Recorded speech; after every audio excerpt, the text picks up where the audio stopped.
আসসালামু আলাইকুম রহমতুল্লাহি ওয়া বারাকাতুহু। বিসমিল্লাহ ওয়াসসালাতু ওয়াসসালামু আলা রাসূলিল্লাহ ওয়া বা'দ। ঋণের বোঝা আমাদের অনেকেরই এত ভয়াবহ পর্যায়ে পৌঁছেছে যে আমরা ঋণ থেকে মুক্তি পেতেই পারছি না। আমাদেরকে অনেকে এরকম কথাও জানেন যে ঋণের বোঝা থেকে মুক্তির জন্য তারা এমন কোনো পথে নেই যে পথ তারা গ্রহণ করছেন না। আবার অনেকে সুদের পথে তারা যাচ্ছেন যেটি তাদেরকে শেষ করে দিচ্ছে একেবারে।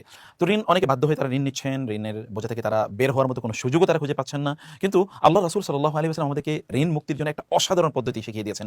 আপনার ঋণ যদি পাহাড় সমান হয়, আল্লাহ সুবহানাহু ওয়া তাআলা এই দোয়ার কারণে আপনার ঋণ পরিশোধ করে দেবেন। প্রশ্ন হতে পারে যে দোয়ার কারণে ঋণ পরিশোধ হয় কিভাবে? দেখুন, আপনাকে যদি আল্লাহ সুবহানাহু ওয়া তাআলা এমনভাবে কিছু আয় ইনকামের ব্যবস্থা করে দেন যেটি আপনি কোনোদিন ভাবতে পারেন না, সেটি কি আল্লাহর পক্ষ থেকে হওয়া সম্ভব নয়? আল্লাহ কি সেটি করতে পারেন না? কারণ আল্লাহ সুবহানাহু ওয়া তাআলা তো মালিকাল মুলক, তিনি রাজত্বের মালিক। তুতিল মুলকা মান তাশা, যাকে ইচ্ছা তিনি রাজত্ব দেন, যার কাছ থেকে ইচ্ছা তিনি রাজত্ব ছিনিয়ে নেন। যেই সকল ব্যক্তিরা অনেক সম্পদের মালিক, তাদের এক্সট্রা কোনো যোগ্যতা নেই, আপনার মতোই তারা, কিন্তু আল্লাহ সুবহানাহু ওয়া তাআলা তাদেরকে দিয়েছেন। অতএব আল্লাহ তাআলা তো যিনি তাদেরকে দিয়েছেন তিনি আপনাকে দিতে পারেন। যিনি তাদের ঋণ মুক্তির সুযোগ করে দিয়েছেন আপনাকেও তিনি করে দিতে পারেন। ফলে আপনাকে আল্লাহর কাছে চাইতে হবে, কিন্তু চাওয়ার একটা প্রপার পদ্ধতি আছে। রাসূলুল্লাহ সাল্লাল্লাহু আলাইহি ওয়াসাল্লাম সেটি আমাদেরকে শিখিয়ে দিয়েছেন। আলী রাদিয়াল্লাহু তাআলা আনহু তিনি বললেন যে আমার কাছে একজন ক্রীতদাস আসলো এবং আমাকে বলল যে আমি আমার ক্রীতদাসত্ব থেকে মুক্তি পেতে চাই, কিন্তু আমি তো কিছু টাকা দিতে হবে, মানে তার সাথে আমি চুক্তিবদ্ধ হয়েছি, তাকে এত টাকা দিলে আমি আমার দাসত্ব থেকে মুক্তি পাবো, আমি একজন মুক্ত মানুষ হবো, কিন্তু আমি তো সেটা পরিশোধ করতে পারছি না, আমার ঋণ রয়ে গেছে, আমি করবো কি? তখন আলী রাদিয়াল্লাহু তাআলা আনহুকে তিনি বললেন আমাকে একটু সাহায্য করুন। তিনি বলেন আমি তোমাকে অন্যভাবে সাহায্য করছি, যে আমি একজন সাধারণ মানুষ, আমি তোমাকে কতটুকু আর দিতে পারবো, বরং তুমি তার কাছে চাও যিনি রাজাধিরাজ।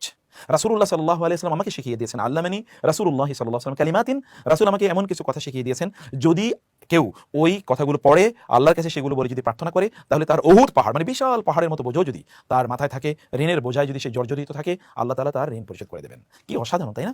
আমরা ঋণের বোঝা থেকে মুক্তির জন্য আল্লাহর কাছে প্রার্থনা করলে দুটো কাজ হয়। একটা হচ্ছে এটা একটা ইবাদত, মানে বিশাল ইবাদত, কারণ দুআ মুখুল ইবাদত, দোয়া হচ্ছে শ্রেষ্ঠতম ইবাদত। তার পাশাপাশি আল্লাহ সুবহানাহু ওয়া তাআলা আমাদের ঋণের বোঝা থেকে আমাদেরকে মুক্তি দেবেন। ইবাদত হবে, ঋণের বোঝা মুক্ত হয়ে যাবে। এর পাশাপাশি এই দোয়াটি আমরা কখন করব? আসলে দোয়াটি সিজদার মধ্যে যদি আমরা করি, সুবহানাল্লাহ, রাসূল সাল্লাল্লাহু আলাইহি ওয়াসাল্লাম কিন্তু সিজদার মধ্যে দোয়া করতে আমাদেরকে বলেছেন। অতএব সিজদার মধ্যে আপনি যখন আল্লাহর সবচেয়ে বেশি নিকটবর্তী হন এবং রাজাধিরাজ সবকিছুর মালিকের কাছে যদি আপনি এই দোয়াটি করেন, তাহলে আল্লাহ তাআলা, আপনার বিশ্বাস যদি খুবই দৃঢ় হয় আল্লাহর কাছে, আল্লাহ তাআলা মুক্তির উপায় করে দেবেনই ইনশাআল্লাহ। আল্লাহ সুবহানাহু ওয়া তাআলা সেই কথা আমাদেরকে বলেছেন, ওয়া ইয়াত্তাকিল্লাহ ইয়াজআল লাহু মাখরাজা। কেউ যদি আল্লাহর কাছে চায়, আল্লাহ তাআলা তার জন্য মুক্তির পথ তৈরি করে দেন। তাহলে চলুন আমরা একটু দোয়াটি মুখস্থ করি। আমার সাথে আগে দোয়াটি মুখস্থ করুন, পরে আমরা দোয়াটির অর্থ বুঝে নেব ইনশাআল্লাহ। আল্লাহুম্মা কফিনি বিহালালিকা আন হারামিকা। প্রথম অংশ, আল্লাহুম্মা কফিনি বিহালালিকা আন হারামিকা। আল্লাহুম্মা কফিনি বিহালালিকা আন হারামিকা। এবার দ্বিতীয় অংশ, ওয়া আগনিনি বিফদলিকা আম্মান সিওয়াকা। ওয়া আগনিনি বিফদলিকা আম্মান সিওয়াকা। ওয়া আগনিনি বিফদলিকা আম্মান সিওয়াকা। তাহলে আবার বলি শুরু থেকে, আল্লাহুম্মা কফিনি বিহালালিকা আন হারামিকা ওয়া আগনিনি বিফদলিকা আম্মান সিওয়াকা। আবার বলুন আমার সাথে, আল্লাহুম্মা কফিনি বিহালালিকা আন হারামিকা। এবার দ্বিতীয় অংশ, ওয়া আগনিনি বিফদলিকা আম্মান সিওয়াকা।